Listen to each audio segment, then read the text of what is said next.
Assalamualaikum warahmatullahi wabarakatuh. Ayah bunda apa kabarnya? Senang sekali saya bisa hadir kembali di podcast bagaimana meneladani interaksi Rasulullah bersama anak-anak. Nah, kita akan masuk ke materi-materi konten-konten yang jauh lebih praktis gitu ya, yang sehari-hari kita alami, yang sehari-hari kita lakukan. Hari ini kita pengen ngobrol tentang peluk. Sudah peluk anak-anak hari ini? Ah, Semoga sudah ya. Jadi kenapa sih kita butuh peluk gitu ya?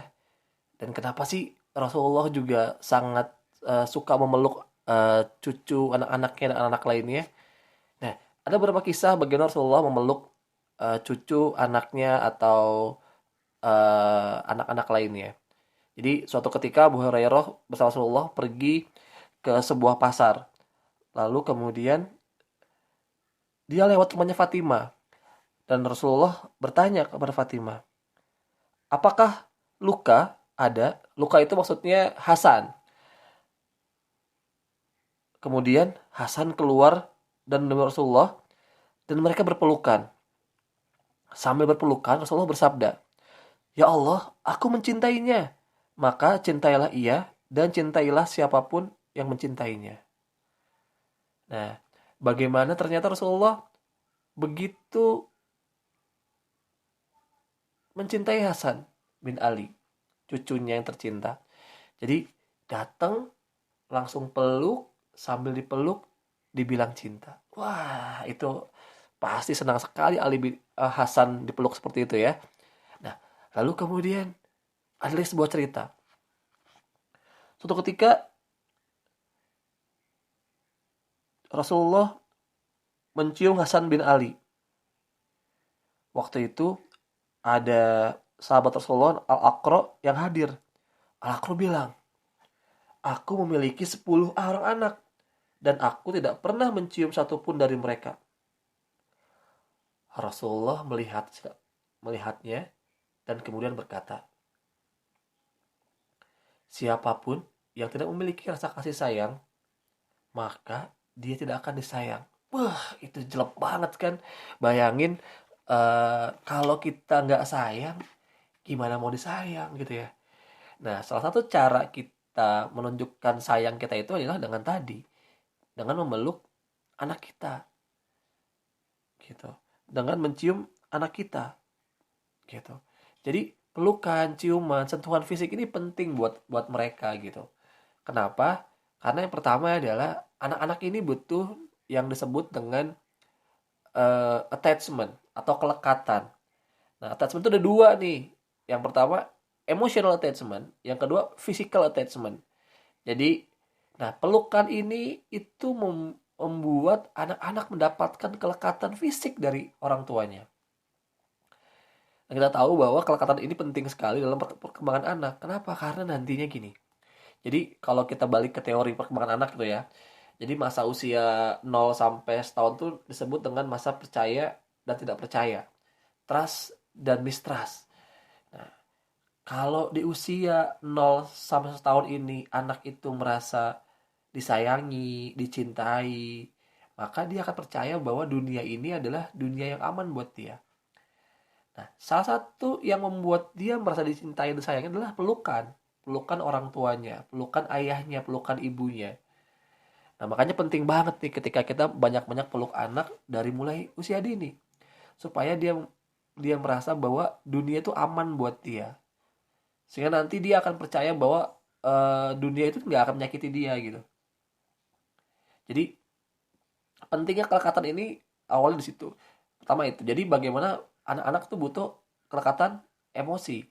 Tadi Yesus bilang juga kan, siapa yang tidak menyayangi, tidak memiliki rasa kasih sayang, maka ia tidak akan disayang. Ketika kita meluk anak, menyayangi dia, maka akan timbul tuh kasih sayang antara kita sama anak kita. Dan juga timbul kasih sayang si anak sama kita. Gitu. Jadi ini penting sekali nih, bagaimana kita peluk anak-anak kita setiap hari. Gitu. Yang kedua adalah peluk ini penting banget nih buat bagaimana melakukan stabilisasi emosi. Jadi peluk ini itu penting banget dalam ketika anak-anak merasa gundah, gulana, cemas, sedih gitu ya. Peluk ini efektif banget ketika seperti itu.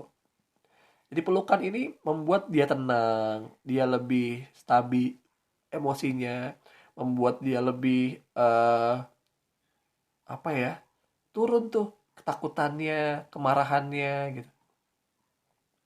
Makanya ketika ada anak lagi tantrum, lagi cemas, lagi sedih, maka pelukan bisa menjadi sebuah saran efektif buat dia untuk membantu dia lebih tenang lagi gitu.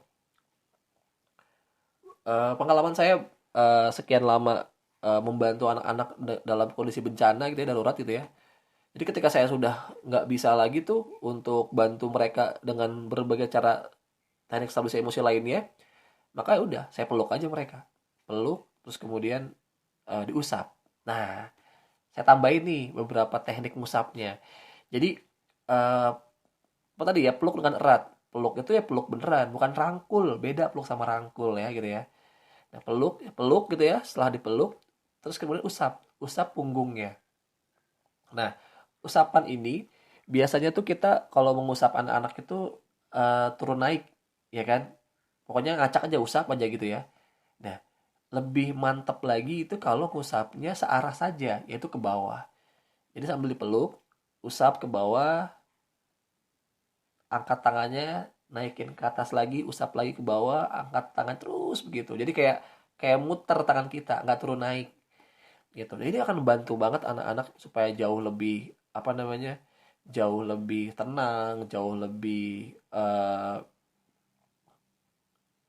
pede juga nantinya. Kenapa? Karena dia akan merasa dapat dukungan support dari kita sebagai orang tuanya. Kebayang ya, mantap banget ya. Jadi bagaimana peluk ini efektif banget dalam ketika anak-anak eh, dalam kondisi tidak oke secara emosi.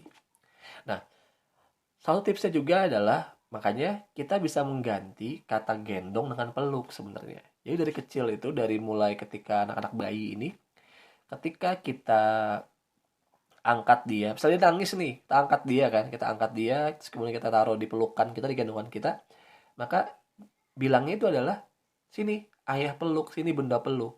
Nah, kenapa? Karena nanti kata peluk ini jadi anchor. Kata peluk ini itu jadi eh sebuah kata yang apa ya? Yang itu akan menjadi kata di peluk sama dengan nyaman, peluk sama dengan aman. Sehingga ketika dia dengan kata sini ayah peluk, sini bunda peluk, itu akan membuat dia, oh iya aku akan aman, aku akan nyaman gitu. Gitu. Beda dengan gendong. Nah, nanti akan repot kenapa kalau gendong? Karena nanti kalau misalnya gendong sama dengan aman dengan sama dengan nyaman, nantinya kalau dia sudah gede badannya, dia minta gendong, berat juga kita. Iya kan? Makanya gendong dan peluk ini penting nih katanya. Jadi dari awal, dari dia kecil, dari bayi itu, ketika kita pengen gendong dia, ya gendong dia ya, diangkat dia gitu kan, misalnya dia lagi nangis, mau kita peluk gitu, ya udah kita bilang aja, sini ayah peluk, bunda peluk gitu. Nah, peluknya juga kalau dari bayi itu peluknya coba taruh di dada kita gitu loh. Nanti supaya nanti dada kita ketemu sama dadanya dia. Nah, nanti kalau udah ketemu tuh biasanya nanti akan saling beresonasi tuh si detak jantungnya, sama-sama tenang. Gitu. Jadi kalau misalnya bayi nangis tuh ya lagi wah nggak karu-karuan, kita bisa tuh angkat bayinya taruh dada kita. Nah, tipsnya adalah sebelum peluk bayinya kita dulu menangin diri. Caranya adalah tarik nafas panjang beberapa kali, 3 kali lah minimal. Setelah kita lebih tenang, baru peluk bayinya. Nanti tuh si bayi akan lebih tenang sama kita. Gitu. Menarik ya. Jadi eh peluk sebagai sebuah attachment, kelekatan fisik gitu ya. Lalu kemudian peluk sebagai stabilisasi emosi. Dan yang ketiga nih, pelukan juga itu baik untuk kesehatan. Jadi ketika kita pelukan itu akan keluar namanya hormon oksitosin. Artinya hormon cinta gitu ya kalau dibilang gitu ya. Hormon ini membuat tenang, membuat rileks gitu kan. Nah ini di beberapa penelitian menyatakan bahwa ini juga akan membantu eh, kerja jantung gitu kan. Dan kerja badan kita supaya kita apa namanya jauh lebih sehat. Kan kita tahu ya bahwa sebagian besar penyakit itu berawal dari psikosomatis atau dari pikiran. Maka ketika kita pelukan, banyak bersentuhan fisik, attachment-nya dibangun, itu membantu sekali dalam menurunkan stres, menurunkan kecemasan, sehingga secara fisik juga itu jauh lebih sehat. Gitu kira-kira. Kebayang ya?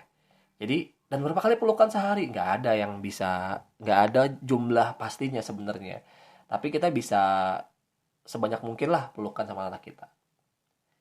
Gitu ayah bunda. Bayang ya, bagaimana Rasulullah mencontohkan kepada kita untuk memeluk dan mencium anak kita. Pertanyaannya adalah, sudah peluk belum hari ini? Baik ayah bunda, terima kasih sudah menyimak podcast dari kami. Sampai jumpa di pertemuan selanjutnya. Assalamualaikum warahmatullahi wabarakatuh.